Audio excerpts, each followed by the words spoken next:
Yo, what is up guys, Red Stagg here. In today's video, I'm giving you 5 top tips on improving your wealth in Project Diablo 2.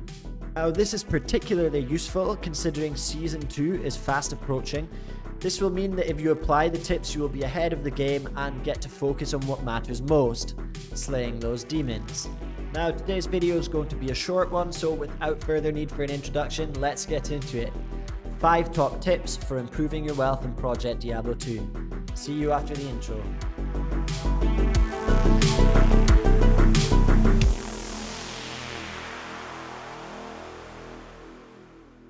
Tip number 1. Magic finding. I know this one is obvious, everybody needs items, but it wouldn't be right of me to have a 5 top tips video without me including this. There are 2 main things I can recommend when magic finding. Number 1 is make sure you're magic finding in an area level 85 location. In Project Diablo 2 we have many more locations that are area level 85, and these can be found on the wiki corresponding with the immunities that you typically find in this area. This means that regardless of your build, regardless of your damage type, there will be an area level 85 that you can farm. This has the bonus that you actually don't need very good items to be able to farm health, and therefore I would recommend you do this as soon as possible. And number 2 is get some magic find. Now it's generally agreed that between 200 and 300 magic find is the best. However, if you're struggling to hit that, please try your best to hit 175 magic find. The reason for this, at this magic find, your chance for a unique drop doubles, and you can certainly achieve this without having your clear speed. It's simple maths and there are no excuses. Also, don't forget in Season 2 that we're going to have some new maps.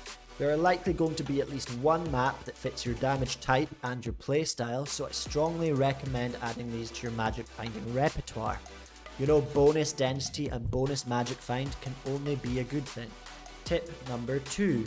Collect miscellaneous items. What I mean by this is look to saving every map, every full rejuvenation potion, every world stone shard, every gem, saving it, collecting them in your stash and muling them if you have to, because these all have a value.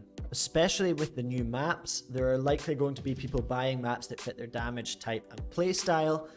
And additionally, with the full rejuves, you can sell these off in bulk to people who are trying to attempt declone or otherwise and have the spare runes to do so. Last season I made a lot of my fortune through selling maps and through selling full rejuvenation potions. You know, it's not the most exciting line of work, but it pays the bills.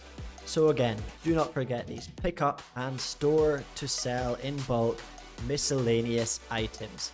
Bonus tip, follow Red Stagg Gaming. Now, I know what you're thinking, this is a super cheap tip, but I'm serious, let me tell you why.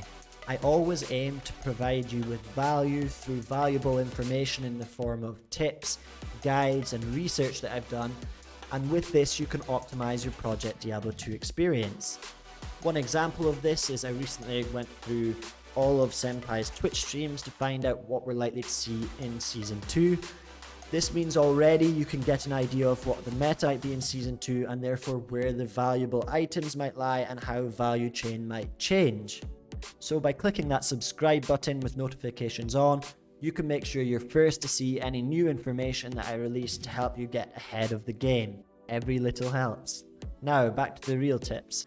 Tip number 3. Crafting material awareness. Runes like Ral, Am, Sol, Nef, Ort, then gems like Perfect Rubies and Perfect Amethysts have a higher value than the other gems and other low runes. The reason for this is they're used in the Blood and Caster recipes in the Heradric Cube for, amulets, rings and weapons, and are therefore more sought after than the other runes and gems. This is why with these particular crafting materials, we'll call them, I would recommend to stack and save and sell in bulk, because you're very likely to get a buyer at a higher price than if they were an assortment of mixed runes or gems. Also, Senpai has mentioned in his Twitch stream that he's looking to make crafting a more viable method of acquiring good items. This means that people are more likely to require the crafting materials to have their chance at crafting something nice, and therefore the value of them will also look to increase. This means that you should really keep these if you can, either for crafting yourself or for selling in bulk to sell more, and do not use them in, for example, rerolling grand charms, because they have more value than the other P-gems. Also, side note, if you are rerolling grand charms, make sure they're item level 91 or above. This way you have the best chance of making the most out of it. Tip number 4. Join the torch lifecycle. Getting wealth is a simple case of meeting the supply when there is demand, and everybody wants torches. Everybody. Therefore, if you're a part of the torch supply chain, you can guarantee that you're going to get a big old slice of that torch wealth cake. Uber Tristram isn't too difficult, and if you're able to do this, even perhaps with a friend, I would highly recommend that you do this. And if you don't want to gamble away your riches, sell your torches unit, because they always have a reasonable price. If you are able to solo them or do them with a friend, I can easily recommend to buy the keys, as organ drop rates will be fixed, and run the Ubers and sell the torches unit, or if you want the risk, you can identify them and sell them like that. If you're not able to do Uber Tristram, don't fear, I can still recommend doing key runs and collecting and selling keys. You know, there's 3 new key droppers in Project Diablo 2, and additionally the key drop rate has been increased. This means that regardless of your build and your damage type, there will be a way of you collecting keys, and this is a surefire way to getting some more riches. Tip number 5. Consider services. Now this one is a little bit special, and I mean that in the sense that it's different from the others because it's the only one that isn't looking to sell a product, whether it be unique items or perfect gems or rejuve pots or torches, and is more focused around providing a service on Project Diablo 2. There are a variety of services that are typically requested in Diablo 2, and getting involved in any of them can be a surefire way to increase your income via another source.